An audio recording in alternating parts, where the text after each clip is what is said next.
이사야서는 남유다가 가장 불안하고 혼란스러웠던 시기에 주어진 하나님의 말씀입니다. 이사야 선지자는 우시야 왕이 죽던 해부터 요담과 아하스와 히스기야 왕 시대까지 사역하였습니다. 이 시기는 국제적으로 아수르 제국이 급속히 팽창하며 근동 세계를 위협하던 때였고, 북이스라엘은 결국 멸망을 맞이하였으며, 남유다 역시 외적으로는 침략의 공포 속에 있었고, 내적으로는 우상 숭배와 불의 형식적인 신앙으로 깊이 타락해 있었습니다. 성전 예배는 지속되고 있었지만 하나님을 향한 참된 믿음과 정의와 공의는 사라져 있었습니다.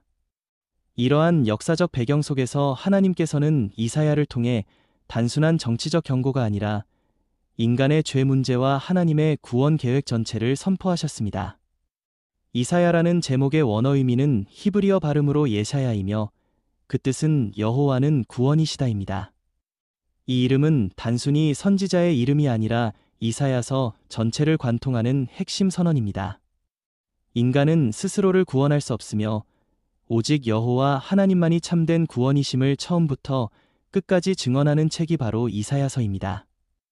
이사야서가 기록된 목적은 죄로 인해 하나님을 떠난 백성에게 하나님의 거룩하심을 분명히 알리고, 그 죄에 대한 심판이 반드시 있음을 선포하는 동시에 하나님께서 자신의 백성을 완전히 버리지 않으시고 구원의 길을 준비하셨음을 보여주기 위함입니다. 이사야서는 심판을 말하지만 절망으로 끝나지 않고 회복과 소망으로 나아가도록 인도합니다.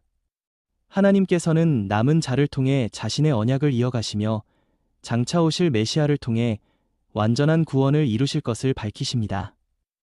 이사야서의 복음적 의미는 구약 가운데서 가장 선명하게 예수 그리스도를 증언한다는 데 있습니다. 이사야서는 인간의 전적 타락을 분명히 말하면서도 그 해결책이 인간의 노력이나 율법 준수가 아니라 하나님께서 보내실 고난받는 종에게 있음을 보여줍니다. 이 종은 죄가 없으시지만 백성의 죄를 대신 담당하시고 고난을 통해 많은 사람을 의롭게 하십니다. 이는 신약에서 예수 그리스도의 십자가 사역으로 완전히 성취되었습니다. 그래서 이사야서는 흔히 구약의 복음서라고 불리며 복음의 구조를 가장 온전히 담고 있는 예언서로 이해됩니다. 이사야서를 대표하는 핵심 복음 성구는 이사야 53장 5절입니다. 그가 찔림은 우리의 허물 때문이요 그가 상함은 우리의 죄악 때문이라. 그가 징계를 받음으로 우리는 평화를 누리고 그가 채찍에 맞음으로 우리는 나음을 받았도다. 이 말씀은 이사야서 전체의 결론이자 복음의 중심으로 죄인된 인간을 대신하여 고난받으시는 메시아의 대속 사역을 가장 분명하게 선포합니다. 이사야서는 이 한 절을 향해 나아가며 이 한 절에서 다시 새 하늘과 새 땅의 소망으로 확장되는 복음의 책이며 구원의 책입니다. 이사야서는 남유다가 가장 불안하고 혼란스러웠던 시기에 주어진 하나님의 말씀입니다. 이사야 선지자는 우시야 왕이 죽던 해부터 요담과 아하스와 히스기야 왕 시대까지 사역하였습니다. 이 시기는 국제적으로 아수르 제국이 급속히 팽창하며 근동 세계를 위협하던 때였고, 북이스라엘은 결국 멸망을 맞이하였으며, 남유다 역시 외적으로는 침략의 공포 속에 있었고, 내적으로는 우상 숭배와 불의 형식적인 신앙으로 깊이 타락해 있었습니다. 성전 예배는 지속되고 있었지만 하나님을 향한 참된 믿음과 정의와 공의는 사라져 있었습니다. 이러한 역사적 배경 속에서 하나님께서는 이사야를 통해 단순한 정치적 경고가 아니라 인간의 죄 문제와 하나님의 구원 계획 전체를 선포하셨습니다. 이사야라는 제목의 원어 의미는 히브리어 발음으로 예샤야이며, 그 뜻은 여호와는 구원이시다입니다. 이 이름은 단순히 선지자의 이름이 아니라 이사야서 전체를 관통하는 핵심 선언입니다. 인간은 스스로를 구원할 수 없으며 오직 여호와 하나님만이 참된 구원이심을 처음부터 끝까지 증언하는 책이 바로 이사야서입니다. 이사야서가 기록된 목적은 죄로 인해 하나님을 떠난 백성에게 하나님의 거룩하심을 분명히 알리고, 그 죄에 대한 심판이 반드시 있음을 선포하는 동시에 하나님께서 자신의 백성을 완전히 버리지 않으시고 구원의 길을 준비하셨음을 보여주기 위함입니다. 이사야서는 심판을 말하지만 절망으로 끝나지 않고 회복과 소망으로 나아가도록 인도합니다. 하나님께서는 남은 자를 통해 자신의 언약을 이어가시며 장차 오실 메시아를 통해 완전한 구원을 이루실 것을 밝히십니다. 이사야서의 복음적 의미는 구약 가운데서 가장 선명하게 예수 그리스도를 증언한다는 데 있습니다. 이사야서는 인간의 전적 타락을 분명히 말하면서도 그 해결책이 인간의 노력이나 율법 준수가 아니라 하나님께서 보내실 고난받는 종에게 있음을 보여줍니다. 이 종은 죄가 없으시지만 백성의 죄를 대신 담당하시고 고난을 통해 많은 사람을 의롭게 하십니다. 이는 신약에서 예수 그리스도의 십자가 사역으로 완전히 성취되었습니다. 그래서 이사야서는 흔히 구약의 복음서라고 불리며 복음의 구조를 가장 온전히 담고 있는 예언서로 이해됩니다. 이사야서를 대표하는 핵심 복음 성구는 이사야 53장 5절입니다. 그가 찔림은 우리의 허물 때문이요 그가 상함은 우리의 죄악 때문이라. 그가 징계를 받음으로 우리는 평화를 누리고 그가 채찍에 맞음으로 우리는 나음을 받았도다.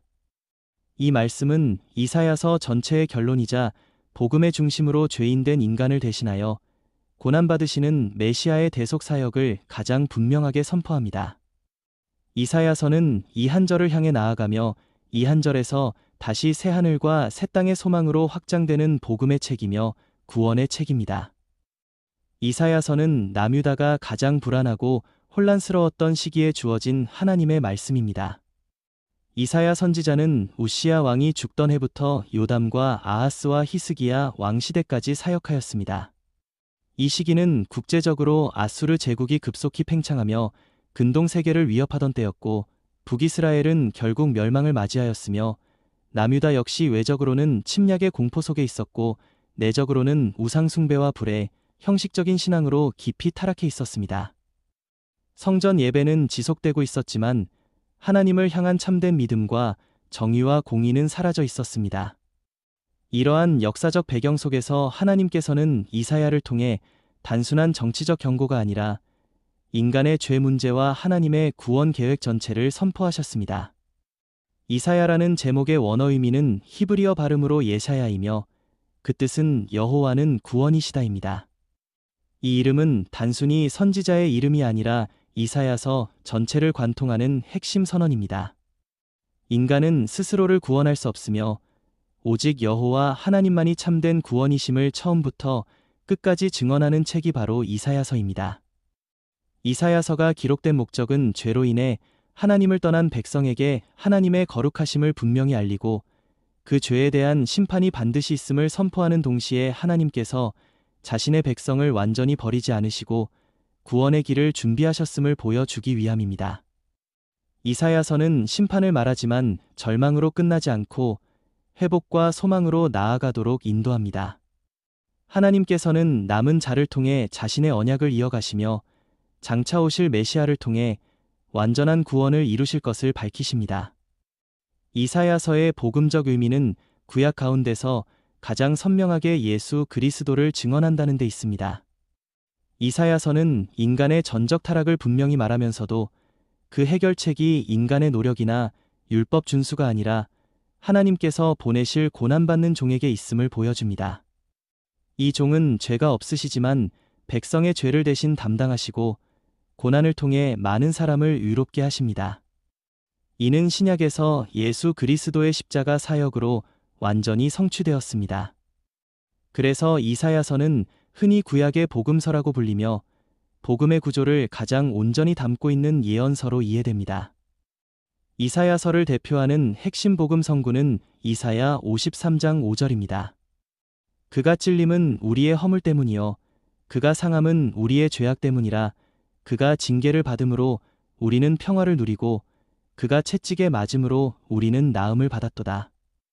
이 말씀은 이사야서 전체의 결론이자 복음의 중심으로 죄인된 인간을 대신하여 고난받으시는 메시아의 대속 사역을 가장 분명하게 선포합니다.